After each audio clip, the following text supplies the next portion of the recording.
Hey, if you're joining us for the first time, my name is Garry. I'm one of the pastors here. Really glad that you've tuned in from wherever it is you're tuning in from. Last week, we had people from Washington State, Alberta, Antigua, and get this, Japan, all the way from Japan. So welcome. If you're here again this week, welcome. And what we'd like to do is, wherever you're tuning in from outside of the Central Island, just on the chat room there, beside the feed, just let us know where you're from. We'd love to say hi to you.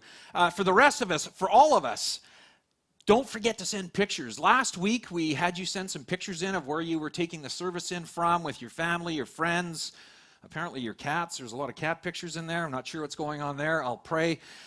But send them in, because it's really encouraging for us all.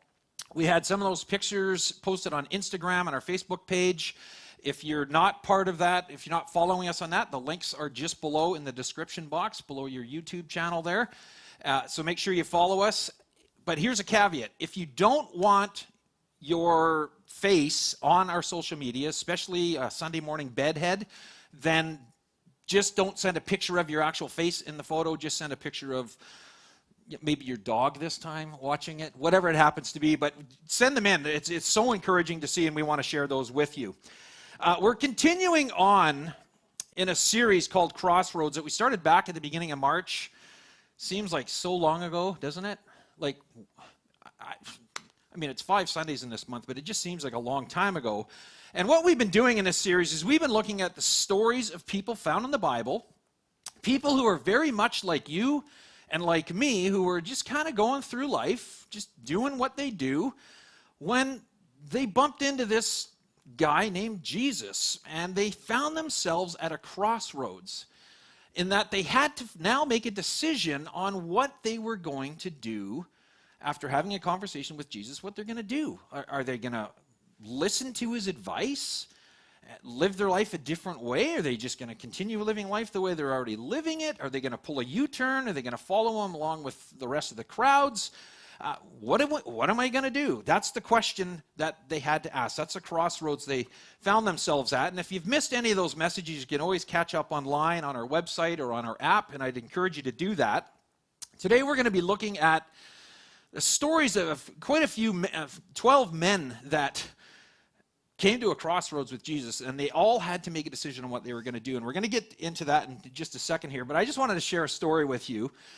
About the time my wife and I, Lori and I, we found ourselves vacationing on Cozumel. It's an island just off the coast of Mexico on the Caribbean side, which for me is just like, that is the place to be. I just love the Caribbean. So I was really excited. I was also excited because Jacques Cousteau, who's the godfather of diving, he's the one that he thought up the idea of scuba diving and invented it. He was one of my heroes growing up. According to him, he said that Cozumel has the best diving and snorkeling, bar none, anywhere in the world. I was like, I'm in. Let's go. So shortly after we arrived at our resort, we didn't even really unpack. We just unpacked our snorkeling gear, our swim shorts, and our bathing suits, and we just hightailed it down to the beach and jumped in the water. And man, I'll tell you, Jacques was not kidding. It was absolutely amazing. I had never seen anything like it. I was mesmerized, not by just the sheer number of fish that were underwater, but by the colors. It was like swimming, like physically swimming through a rainbow. It was just amazing. I was absolutely transfixed by what I was seeing.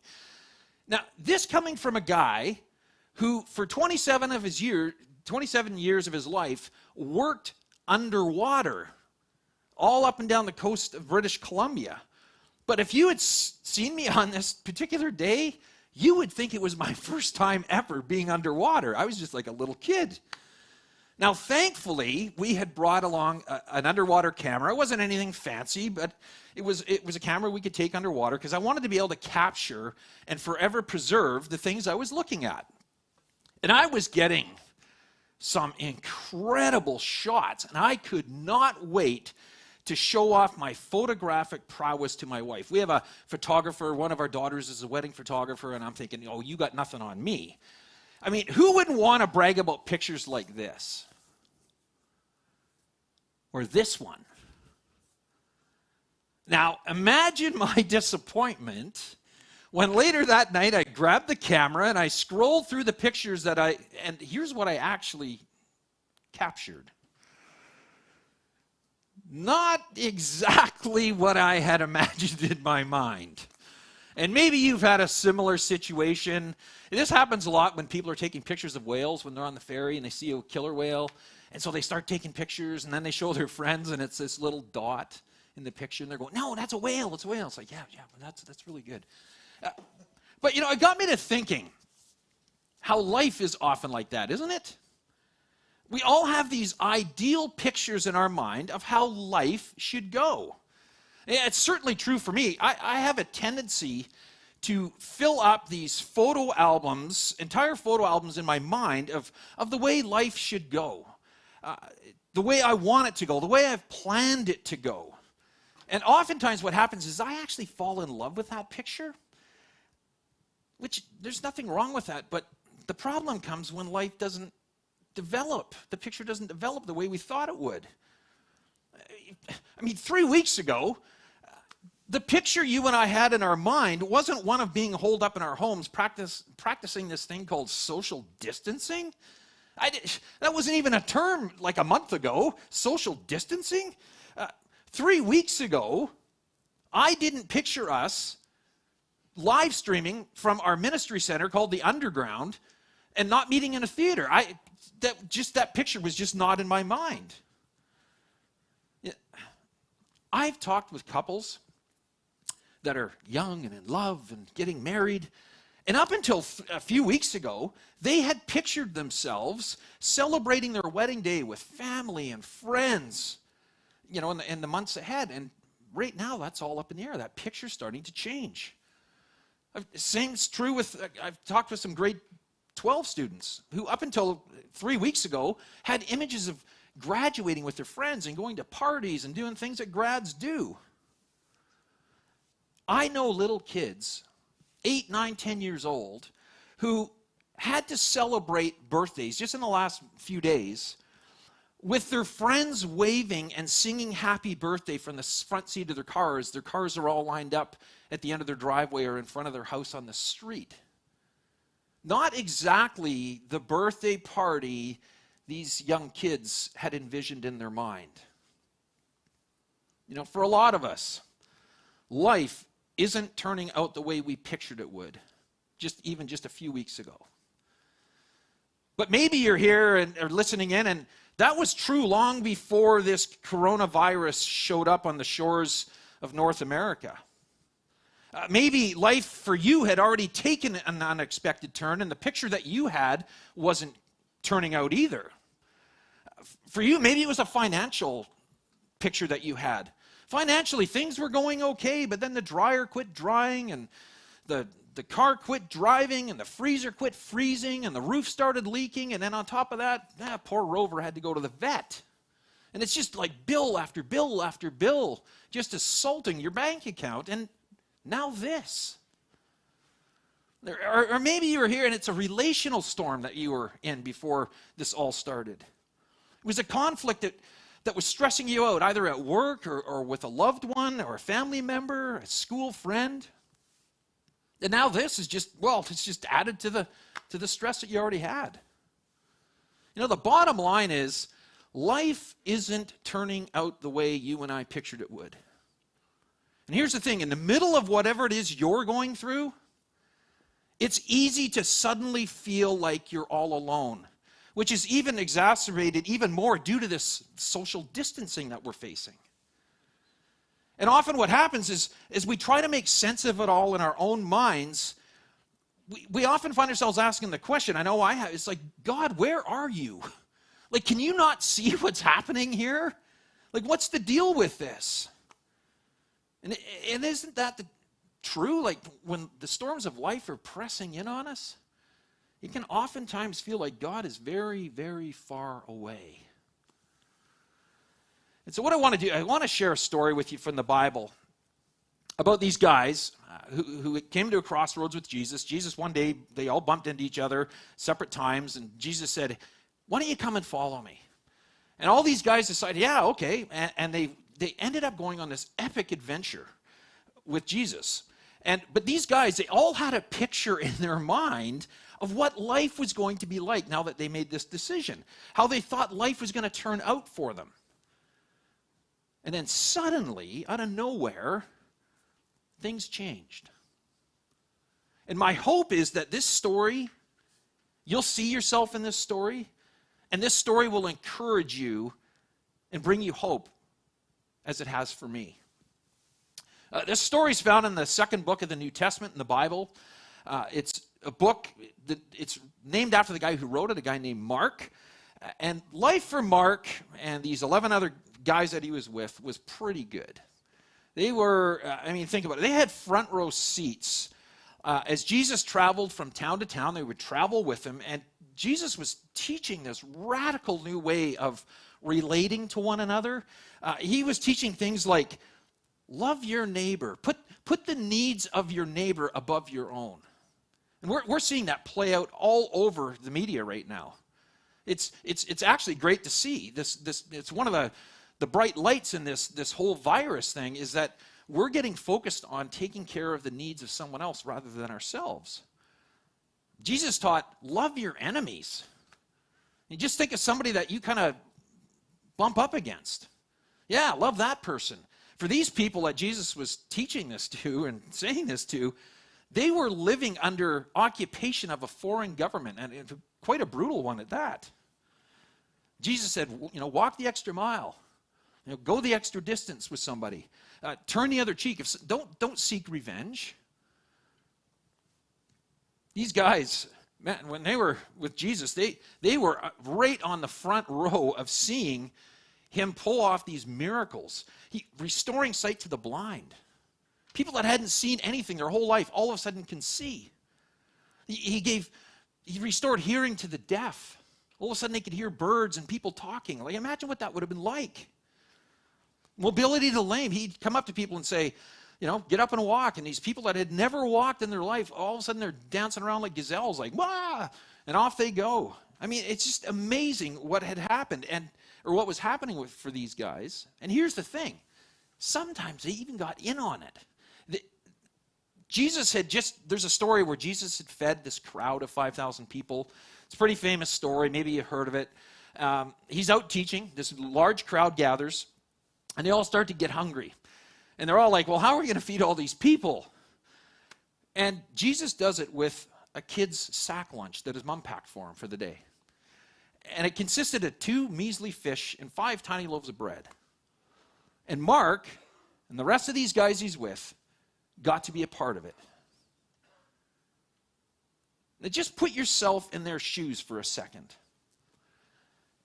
You were told to go distribute these 2 fish and these 5 loaves of bread to this huge crowd, and you're probably thinking, we're not even going to get like 3 people in, we're going to be out of food. But at the end of it, you've fed everybody. They've eaten as much as they wanted, and you picked up a bunch of leftovers. How would you be feeling? Just put yourself there for a second. Personally, I'd be pretty fired up. I'd be like, man, this is like incredible. Now, the story doesn't say anything about how they felt, but I don't think it's too much of a stretch to think that these guys are feeling pretty fired up, pretty stoked, pretty jacked up. And so when Jesus comes to them afterward, they all walk down to the shore by this lake. And Jesus says, I need you to do something for me. I need you to take this boat and take it across to the other side of the lake. I'm just going to go be by myself for a while, kind of just, relax, chill out a little bit. So can you do that for me? I'm sure they were like, yeah, you bet. We're all over it. Let's do this, guys. And they all hop in this boat, and they're probably thinking to themselves, man, after what we saw today, can you imagine what tomorrow's going to be like? And so they hop in the boat, and off they go. And they start making their way to the other side of this lake. And here's how the rest of the night played out. Later that night, the boat was in the middle of the lake. And the lake that they're referring to in this story is known as the Sea of Galilee. It's located in Israel. It's about 7 to 8 miles across. So they're a good, it says they're in the middle, so they're a good 3 to 4 miles from any beach in any direction. And then we read on, it says, and he, referring to Jesus, was alone on land. And he saw the disciples straining at the oars because the wind was against them. Now, it's interesting, when we experience something, we all have our take on it. Well, that was Mark's take on this. There was a wind against us. John, another close follower of Jesus, he was in the boat too. And he records the same story, but from his perspective, and here's how he put it. A strong wind was blowing and the waters grew rough. So this isn't like some nice warm summer breeze. This is a gale. So much for this nice, summer evening boat ride across the lake. A few hours ago, these guys were having the time of their life. And now they're fighting for it. Now they're working hard against this wind that just keeps pounding them. And I would imagine that their arms are getting tired. They're frightened. It's like, are we ever going to get out of this? And I have no doubt that they're feeling alone. I've been in a few storms in my career as a fisherman, and I'll tell you, when you're in the middle of a storm, a big storm, you feel alone really quick. And I'm sure that's what these guys were feeling. Or were they? You see, there's two words that we just read, and they're so easy to miss, yet they bring so much hope in what may seem like, for you right now, a hopeless situation with the news that we're getting. Here's the two words. He saw.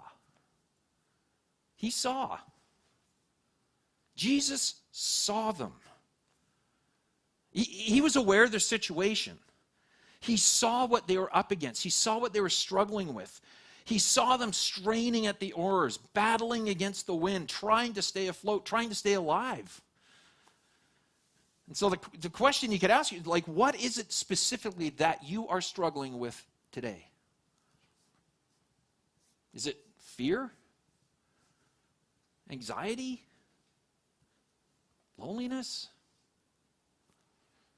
One of the things I'm struggling with, man, is this whole social distancing thing. It's brutal. I'm energized by being with people. It just fills my bucket. And right now, my bucket's pretty much dry. That's why I became a pastor. One of the main reasons is because I just love walking alongside people, having coffees with them, listening to their story. And I can do it but over FaceTime, but it's just not the same. It's just not the same. Maybe for you, you're thinking, well, I kind of like the social distancing thing. People aren't my thing. I get that. But maybe for you, the struggle you're facing is financial. In light of all the protocols and directives that have been brought out to help flatten this curve and the spread of this virus, the company or business that you are working for is now shut down. And you suddenly find yourself out of work with no real prospect or idea of when you'll ever get back to work, and the bills keep coming. Maybe for you, it's the stuff that we talked about earlier that was going on long before this coronavirus storm kind of got brewing and got going.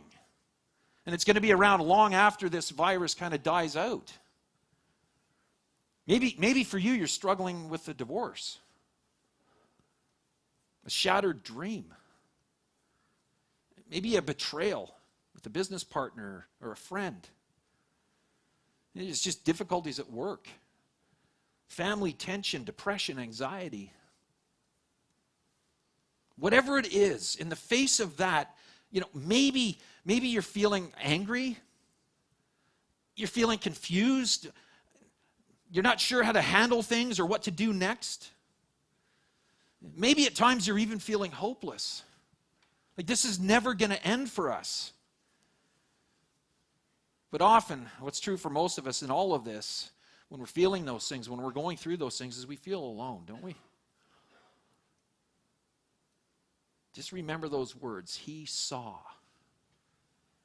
There's hope in those words, because just as Jesus saw his closest followers and what they were going through, what they were struggling with, he sees what you and I are going through.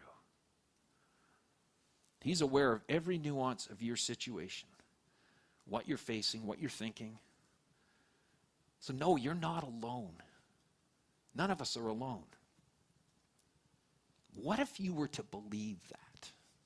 Really believe that?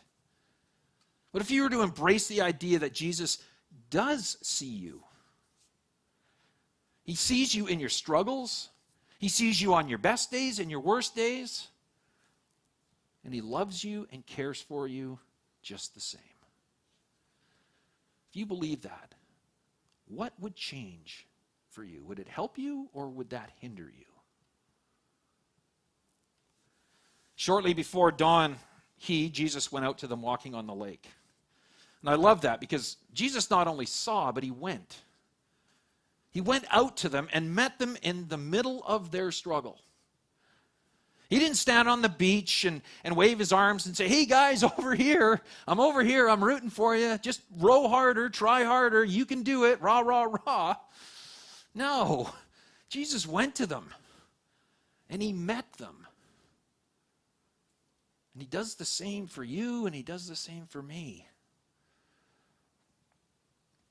Now imagine what that would be like. It says here, Jesus was about to pass them by.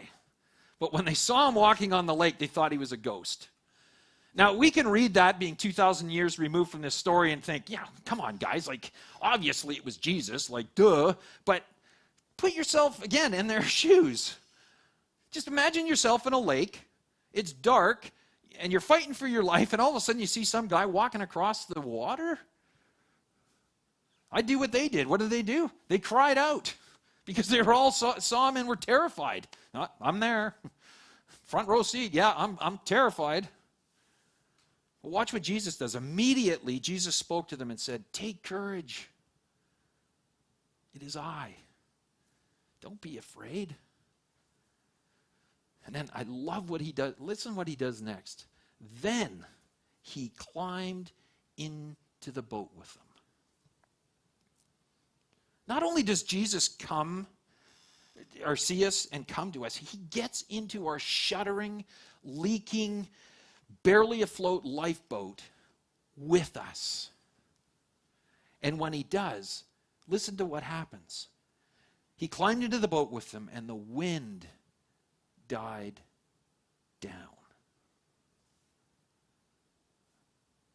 You see, when we allow him to step into our lives and we just say, hey, I need some help here, he can bring calm to the chaos, peace to the panic. And I get it. You may be thinking, you know what, that's a nice, warm, fuzzy story, fuzzy thought, but you're thinking, Jesus or no Jesus, man, my struggles are real, my pain is real. And if I'm honest, I'm not sure if this Jesus can help me very much. And if that's what you're thinking, I get that. I've been there. And here's the thing. Your struggles, your pain, my struggles, my pain, it's real. It's devastating. It's hard. And oftentimes it's far more than we're ever meant to carry on our own. And so with that thought in mind, I want to throw something out for you to consider and just kind of roll around, think about. It's this. As remarkable as this miracle of Jesus walking on the water and calming the wind and the waves and bringing peace to all that chaos, again, I'm just throwing this out for you to think about. What if that wasn't the point of the story?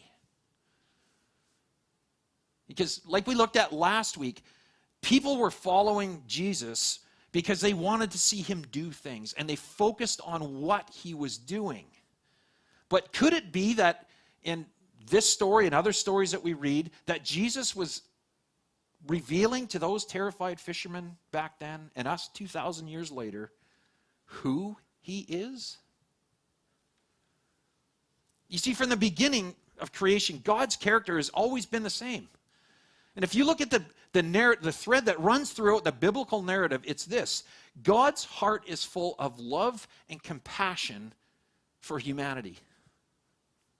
He created you, he created me, he thought us up, dreamt us up, and he has a picture in our mind of what life could be like. And he saw us struggling.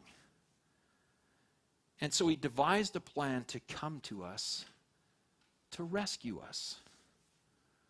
And he did it by becoming one of us. The person Jesus Christ, a simple carpenter born through this miraculous virgin birth in a barn in Bethlehem. That's a whole Christmas story. God stepping across the universe and onto this planet and becoming one of us. And because of that, he's able to identify with us in our struggles. He knows what it's like to hurt. He's with us in our fears, our doubts, our loneliness. God came to us. He saw us and he came to us to meet with us, to walk with us, to identify with us, and reveal to us through his Son, Jesus, what he is like. You know, maybe you've got a picture of what you think God is like. You know, and maybe it's just, he's like that mean God in the sky with a fly swatter just waiting for you to do something wrong. But we read all through the Bible that if we want to see what God is like, we just have to look to Jesus. And what was Jesus like? He was kind, he was compassionate, he was caring, he was trustworthy, faithful, understanding, empathetic, patient, dependable. You know what? That's good news. Because when the storms of life come barreling in, and they will, Jesus himself said, in this world you will have trouble. Whether you believe in me or believe in God, follow me or not, trouble's going to come. But then he says, but take heart, for I, God, have overcome the world. And that's the cool thing is when we decide to follow Jesus, to say, I'm going to follow you to the best of my ability, we're not alone when those storms come. And so when you're feeling frustrated, maybe you're feeling frustrated right now, you're confused, you're disillusioned, and you're feeling alone, just remember that God sees you. He really sees you. And he will come and meet you right where you're at if you're open to that. And so this morning, here's my hope. I hope that you might even begin to explore the idea, dip your toe into the pool, so to speak, that you can trust, you can hope in that reality. That God sees you and he's willing to come to you.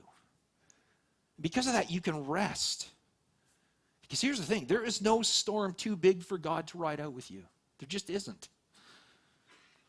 And so I want to leave you with this promise from God. It was written to some people. I shared it just a few weeks ago, but it's such beautiful words to hang on to at a time when you may be feeling alone in what's going on around us. It was written to some people who had a picture in their mind of what life was going to be like, and it wasn't turning out. And they were afraid. And so God says to them, he says, so do not fear, for I am with you. Do not be dismayed, for I am your God. I will strengthen you, and I will help you. And I will uphold you with my righteous right hand. Beautiful words to hang on to. So glad that you tuned in with us this morning. I invite you to pray with me.